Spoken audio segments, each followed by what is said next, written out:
يا عبير احنا تالتة اعدادي وامتحاناتنا قربت خلاص وعايزين نلحق نلم المادة. عايزة اقول لكم والله العظيم وانا بصلي ولسه بالاسدال افتكرت ان انا كان لازم اعمل لكم الفيديو ده زي ما وعدتكم وقلت لكم يا جماعة انا قبل امتحاناتكم باسبوع هنزل لكم فيديو كده هيبقى فيه الخلاصة ازاي تلحق تلم المنهج وازاي تلحق كده يكون عندك طاقة ايجابية قبل الامتحانات وتقدر تجيب التقدير اللي انت عايزه والنتيجة اللي انت عايزها بخطوات بسيطة جدا.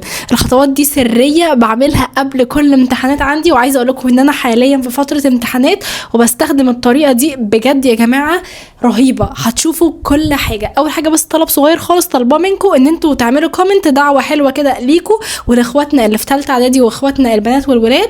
وعايزه اقول لكم يا جماعه باذن الله ربنا هيوفقكم في الامتحانات، بس اهم حاجه تعملوا اللي عليكم. نعمل اللي علينا ازاي يا عبير؟ تعالوا بقى اقول لكم كده الخلاصه. عارفه بقى اذا كنتوا هتستحملوني بالاسدال ولا لا، ولكن انا هغير الاسدال وارجع لكم تاني عشان لكم كده باحسن شكل.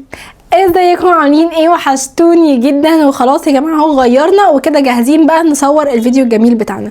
اول حاجه يا جماعه شايفين الورقه اللي انا عاملاها ورا المرايه دي؟ في ورقتين كمان انا رصاهم على الحيطه بس مخبياهم عشان انا هقول لكم السر دلوقتي، ولكن يفضل كل واحد بيشوف الفيديو ده ما يقولش الورقه دي لحد، يعني ولا اخوك ولا اختك ولا عيلتك ولا مامتك ولا باباكي. الورقه دي تفضل معاك انت بس. طب يا عبير اعمل ايه؟ انا لسه ما ابتديتش في المنهج خالص، لسه ما اعرفش حاجه في المنهج، او انا ذاكرت قبل كده او حاسس ان انا ناسي كل حاجه، او انا كنت بذاكر شويه وبنسى شويه، فكتوتال كده انا حاسس ان انا مش مرتاح. طيب تعمل ايه؟ اول حاجه هتجيب ورقه زي الورقه اللي انا عاملاها هتكتب فيها كل المواد اللي عندك. انا كاتبه ال7 مواد اللي عندي، طبعا انتوا عندكم 5 مواد اساسيه هتكتبوها، وهتبتدوا تشوفوا الماده الاولانيه جواها كام فصل، والماده الثانيه جواها كام فصل، والماده الثالثه جواها كام فصل، وانت ذاكرت قد ايه من كل ماده. لازم كل ماده ذاكرت جنبها تعمل صح. هوريكم دلوقتي في الحيطه انا عامله ايه. انتم شايفين كده انا مش عارفه اوريكم الورقه كويس نظرا لان انا عاملاها ورا المرايه فحشره ايدي كده ورا المرايه. انا هنا كاتبه المواد بتاعتي وكاتبه الدروس اللي انا مذاكراها، يعني مثلا انا قفلت الاداريه فعامله صح عليها كلها. الضرايب انا مثلا مذاكره فيها 4 حصص بس الحصه الاولى انا عامله عليها صح وغلط، يعني انا مذاكراها بس واقعه في حاجات فيها فعايزه اعيدها تاني. التكاليف انا لسه ما ذاكرتش 5. المادتين اللي تحت دول انا لسه ما ذاكرتهمش خالص. واللي انتوا هتشوفوه ده يا جماعه طبعا يعني دي حاجات انا اوريدي خلصتها وانا دلوقتي فتره امتحانات، بس يفضل انت الحاجات دي محدش يشوفها ولا اقرب صاحب ليك حتى، تمام؟ وهتعمل ورقه تانية بقى فيها يعني سحر والله العظيم. الطريقه دي انا مجرباها وبحب اعملها دايما. هتكتب دعوه حلوه ليك وهتكتب كلام كده حلو لربنا اللي هو يا رب انا عارف ان انت هتكرمني، انا عارف ان انا ما عملتش اللي عليا بس انا فعلا عايزه اجتهد في الفتره الاخيره دي، يا رب نجحني. تكتب كلام من قلبك بطريقتك انت، يعني ما تاخدش الكلام اللي انا بقوله، ممكن تاخده تمام بس الكلام يبقى طالع من قلبك. وتكتب كده يعني شويه بقى تستغفر ربنا وتكتب شويه كلام حلو واذكار وتعلقها على الحيطه كل يوم. انا عايزاك تبص على الحيطه دي كل 5 دقايق، كل ما انت تروح تصلي، كل ما تدخل اوضتك، كل ما تقعد على المكتب. يفضل لو عندك مكتب تلزقه على الحيطه اللي قدام المكتب وتبتدي تكتب انا هنجح وهجيب تقدير 99%، انا هنجح وهجيب تقدير كذا وهدخل كذا. هتكتب اللي انت عايز تجيبه بالظبط، وكل يوم عينك تبص على الورقه دي وكل يوم تعمل صح جنب الكلام اللي انت كاتبه ده عشان تتاكد ان انت كل يوم بتبص عليها وبتجدد كده يعني طاقة الجذب اللي احنا بنعملها. وطبعا احنا لازم يكون عندنا يقين بالله ان احنا باذن الله هنعمل اللي علينا وباذن الله ربنا هيكرمنا. طول ما انت عندك يقين في ربنا صدقني هتعمل اللي انت عايزه. طيب ده بالنسبة بقى للكلام اللي احنا هنلزقه على الحيطة. احنا يا عبير احنا نفسيتنا دراستنا مذاكرتنا هنمشيها ازاي؟ انا هقول لك انا عملت ايه في الفترة اللي قبل الامتحانات.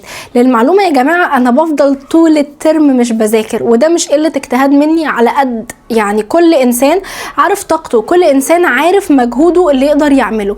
انا للاسف يعني ببقى مسحوله دايما في شغلي وفي حياتي وفي دنيتي، فباجي في الامتحانات وببتدي خلاص اركز. انا دلوقتي عندي امتحانات هتلاقوني مش بنزل لكم فيديوهات، هتلاقوني مش اكتف على الانستجرام. هل ده معناه ان انا مش بشتغل؟ لا، بس انا دلوقتي تركيزي للمذاكره بس. فانت كمان دلوقتي هتعمل كده. كنت بتلعب طول السنه، كنت بتخرج طول السنه، كنت قاعد مع عيلتك، كنت بتلعب بابجي، كنت بتروح السايبر، كنت تقابلي صحابك ايا يكن اللي كنتي بتعمليه طول السنه انسيه، ودلوقتي حطي خطه واضحه انت عايزه تعملي ايه وعايزه تركزي على ايه، وبلاش تقعد تذاكر المواد اللي انت كل مره بتذاكرها وانت عارف ان انت مذاكرها. ذاكر المواد اللي انت سايبها على جنب وخايف منها وبتهرب منها. ما هو انت لو شلت الماده دي انت اللي هتزعل في الاخر. فانت قدامك وقت دلوقتي تمسك المواد اللي واقع فيها، سواء كان الانجليزي سواء كان العلوم، وتبتدي ان انت تحل كتير. انسى الشرح، احنا دلوقتي وقت الحل. ودي فعلا خطه سحريه انا بعملها دايما قبل الامتحانات يا جماعه. انا مش بركز على حته ان انا اسمع المنهج من اول يوم في الدراسه لغايه اخر يوم في الدراسه، لا، انا ببتدي اجيب تمارين واحلها كتير.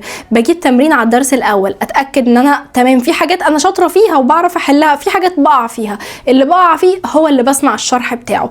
باجي في الدرس الثاني والثالث والرابع احل ده واحل ده واحل ده، اشوف اللي بيقع معايا، ابتدي احل ميكس مش من غير ترتيب بقى، احل شويه من ده على شويه من ده، الاقي نفسي تمام خلاص. لو لقيت نفسك بتحل بنسبه 90% صح، اطمن وسيب الماده دي لغايه قبل الامتحان.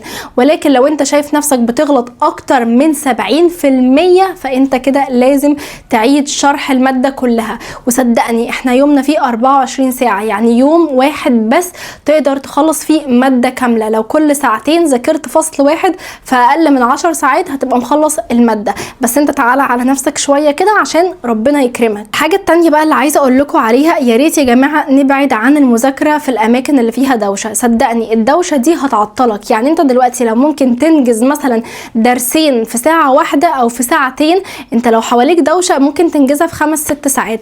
بلاش تذاكر وانت فاتح جنبك اغاني، بلاش تذاكر وانت فاتح جنبك فيلم او مسلسل او في اطفال جنبك او في دوشه في البيت. دايما خلي ليك ركن خاص تذاكر فيه، ودايما خلي ليك مكان، لو حتى المكان ده مش في البيت انزل ذاكر في ورك سبيس عادي. يا جماعه في اماكن كتيره قوي للمذاكره بتبقى حلوه ورخيصه وبتدفع بالساعه، وانت هتلتزم لما تلاقي نفسك بتدفع فلوس على الساعه اللي انت قاعدها.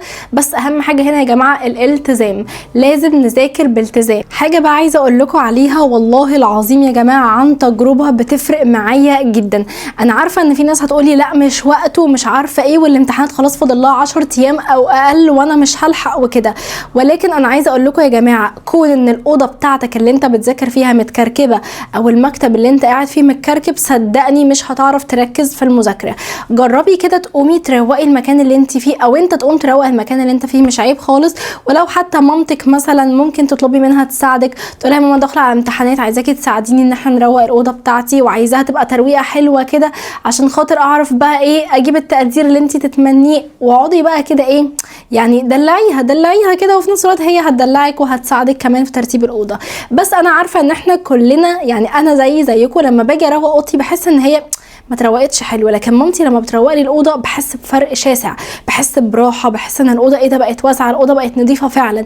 فانتي برضو هتعملي كده وانت كمان هتعمل كده مع مامتك. ترويق الاوضه هيفرق في نفسيتنا جدا وهيخلينا دايما حاسين ان زي ما الاوضه متروقه انا كمان عايزه اروق دماغي وكمان عايزه اخلص اللي ورايا عشان ما افضلش افكر في المذاكره وما بذاكرش وما بنجزش حاجه. ثانيا بقى النصيحه اللي عايزه اقولها لك بعد كده، حاولي دايما يكون في حد بيشجعك. الحد اللي بيشجعك ده مش شرط تكون صاحبتك معاكي في المدرسه او مش شرط يكون صاحبك معاك في المدرسه، ممكن يكون حد من بره المدرسه وصحابكم اكبر منكم، حد من قرايبكم بتحبوه قوي، ان شاء الله كانت مامتك او اختك او اي حد من قرايبكم، ولكن حد يكون بيشجعك من قلبه، حد بيحبك بجد. حد لما يلاقيك مكسل تقوم تذاكر يقول لك لا قوم ذاكر. حد لما يلاقيكي قاعده بتقلبي على التيك توك وعماله تضيعي في وقت يقول لك لا قومي. بس في نفس الوقت حد تكوني انت بتتقبلي منه النصيحه، لان انت لو حد مش بتحبيه او حد بيرخم عليكي دايما وبيضايقك وجي قال لك يلا قومي ذاكري، انت هتبقي متضايقه ومش عايزه تسمعي الكلام، وممكن تعندي مع نفسك وانت اللي بتضري نفسك. فدايما خلي كده الناس اللي حواليكي في الفتره دي ناس بتديكي طاقه ايجابيه وبتحبي تسمعيهم. واخر نصيحه بقى عايزه اقول لكم عليها، ابعدوا يا جماعه عن التليفون. استخدموا التليفون في وقت الحاجه بس. يعني عايزه اقول لكم انا عبير لما باجي اذاكر بقفل الواي فاي تماما وبعمل موبايل ايربلان مود، بعمله وضع الطيران عشان ما حدش يرن عليا لا شغل ولا اصحابي ولا غيره. بفتحه امتى؟ بفتحه لو انا محتاجه اذاكر حاجه معينه والحاجه دي موجوده في التليفون. صدقوني لو اتبعتوا النصايح دي مع الكلام اللي قلته لكم على مدار الفيديو هتنجحوا وهتجيبوا التقدير اللي نفسكم فيه، وربنا كمان هيوفقكم. وطبعا ما ننساش الصلاه يا جماعه، صلاه الفروض، تصلوا كل الفروض اللي عليكم. قيام الليل، نقوم بعد الساعه 12 بالليل كده او ننام شويه ونرجع نصحى قبل الفجر نصلي ركعتين ندعي ربنا. والله العظيم يا جماعه قيام الليل اكتر حاجه ممكن تفرق في حياتك، مش في المذاكره بس، هتفرق في حياتك كلها. مش عايز اطول عليكم في الفيديو اكتر من كده، اكتبوا لي بقى في التعليقات اي حاجه حابين اعمل لكم عنها فيديوهات الفتره الجايه تخصكم، وان شاء الله هعملها لكم في اسرع وقت. اشوفكم باذن الله الفيديو اللي جاي، ويلا باي.